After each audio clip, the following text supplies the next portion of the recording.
What's going on, YouTube? Today we are at Westcott and we are getting another lesson from Bo Tarosi, the head pro out here. It is a fantastic day outside. It is super cool. The fall's finally here. Doesn't feel blistering humidity like it normally has been. I don't know what he wants to work on today, but we're gonna figure some things out. What's going on, YouTube? Shankers here with Bo Tarosi, and we are going to be going over some bunker work today. What's that entail? Sand traps, getting in and out of sand trap. Rule number one, what's the first rule when you're in a sand trap? Don't ground your club?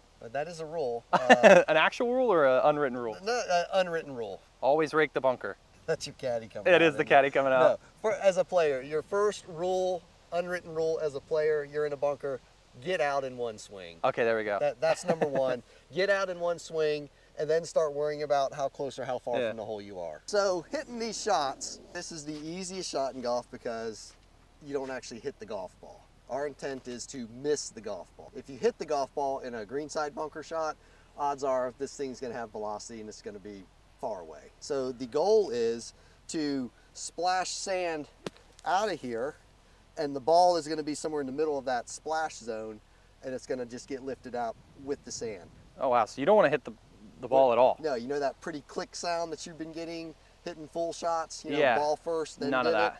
We're not doing that. Oh wow, I didn't know that. We're hitting kind of a fat shot that the sand's gonna just blow the ball up. So I should be good at getting out of the bunker. In theory, you should, because like a reference, a visual, that's kind of the intent. We want to blast this rectangle out of the sand.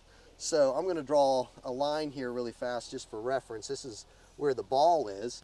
So as I come to hit this shot, my goal is not to hit the ball, but to land somewhere back here behind the ball and blow out that whole rectangle of sand. So let's see how I do.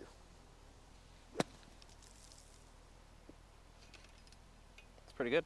That's not too bad. So you can see here's the remnants right here of the line I drew for the ball position. It's gone over on this side, but it's going to be somewhere over here. So you can see there's where I entered, very, very healthy. There's where I went out. So I blew out a huge chunk. A couple of things we got to do to encourage this type shot. We do have to modify our setup a bit. Mm-hmm. We're going to take a bigger swing than you would think you have to, being this close to the hole. Yeah. Sand is pretty dense. This is dry, fluffy sand. Yeah. So you're going to need a bigger, more powerful swing Mm-hmm. to get this ball out and going. We also need to learn a little bit about the club and how we're interacting the club with the sand. Here's the front end of the sole. This is the leading edge, and this back end is the back of the sole, and this is where the bounce is. And you can see actually on your club you got 56 degrees loft and the 14. Do you know what the 14 stands for? Nope. Okay. 14, most people don't. 14 is the degrees of bounce that you have on the club.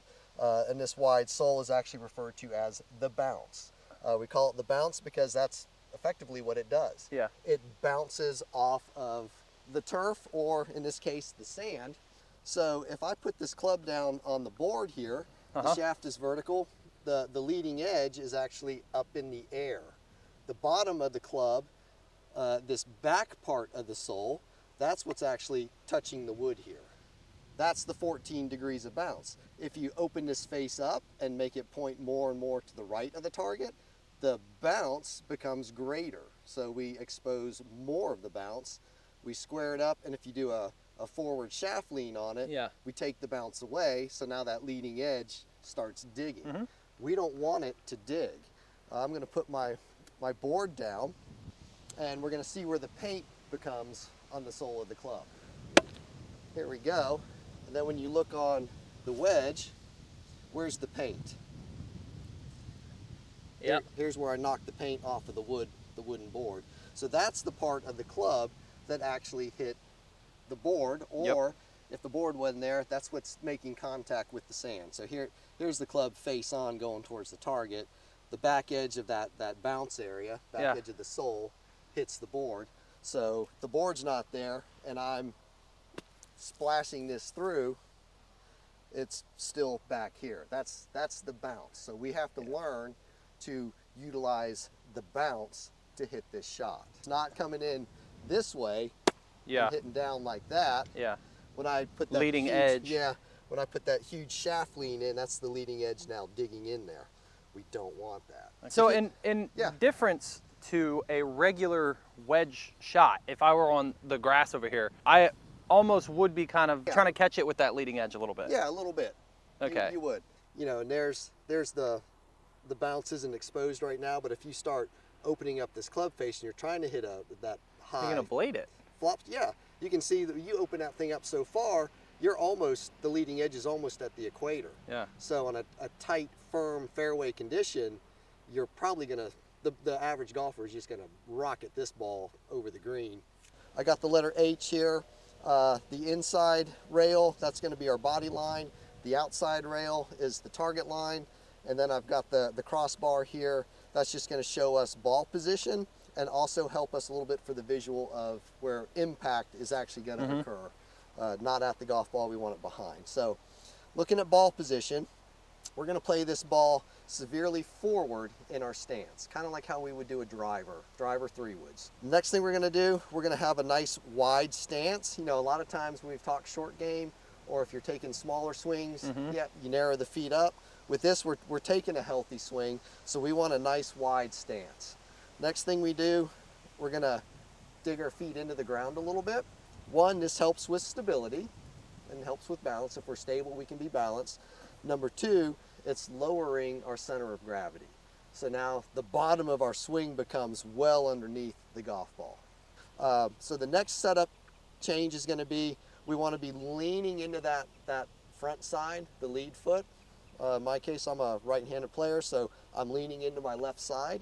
And during this whole swing, I want the weight to stay there. I'm not gonna have a weight shift. We start shifting our weight, that's gonna start changing up where the bottom of our swing becomes, and we wanna keep it fairly stable here.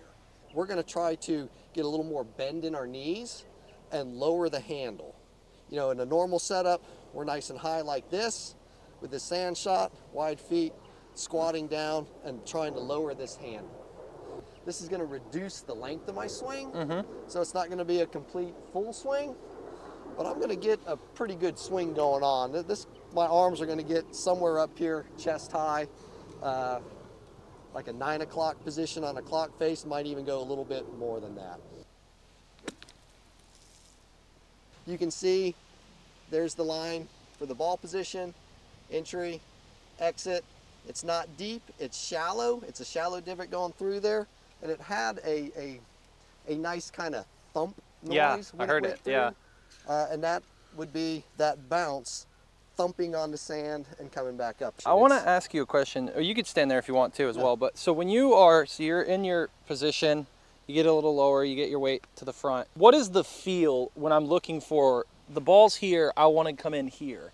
Okay. How do I feel? Do I just cast earlier, or is it sort of a... It's no, it's not going to be an earlier cast. If you think of 2 letters in the alphabet, the letter U, which has that nice curved bottom, and a letter V, which is very abrupt. Yeah. Straight up, straight down, straight back up. Yeah. We're looking for more of a V swing through here, which having that weight on that left side is going to encourage picking this club up a little more abruptly and coming back down abruptly with it. And then your follow through, if you have to think about it, your follow through, it's almost like this handle of the club is going to be going right in your pocket over here. All right, out of curiosity, just look, where'd you hit? Right there? Oh, that's perfect. Ooh, that was a really good one. There we go. This one was right here. There we go. Okay. See how far that sand's flying? Yeah. Okay, granted we're downwind a little bit. Yeah. But the camera can't see it, but you're flying that sand to the very front edge of that green. And I'll add the video to this video so you guys can see what we're talking about. The reason I'm in the bunker now. I was afraid of hitting the ball, but that was because of a misconception that you're supposed to hit the golf ball in the bunker, and you're actually not supposed to hit the golf ball in the bunker. So that little baby swing was because I was like, well, I'm close to the green, so I don't want to scull it over the back. Absolutely. And I just misunderstood what I'm even supposed to be doing. A little chilly for a day at the beach, though, Bo. Little bit. This is our first real fall day going on here.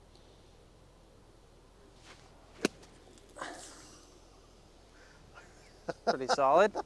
I really feel like you need to spin the camera around to show that one. We'll Great. call it. Okay, so he's 10 feet just short of the hole. The ball flew right there to the fringe. The total shot is, I don't know, 10, 20, 30, maybe 40 feet total, somewhere in there from us to the flag. But here's where you entered, here's where the ball was, and there's your exit. That's really darn good. Ultimately, I'd love you to cut that distance in half as you get proficient with this, and let this be the farthest back you're going to enter the sand. But man, that's exactly what we're trying to accomplish. Oh, great.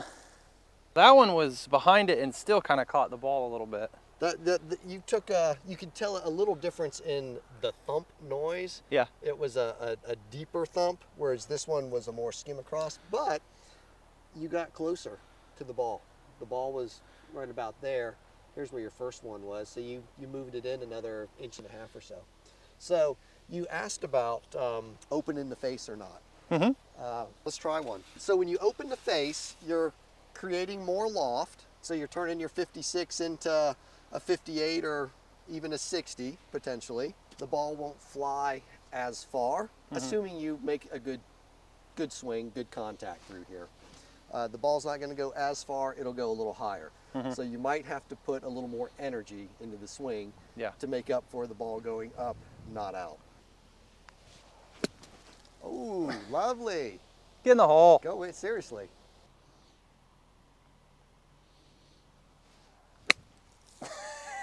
No. No, we were doing so good. And up onto the front edge of that green. There you go.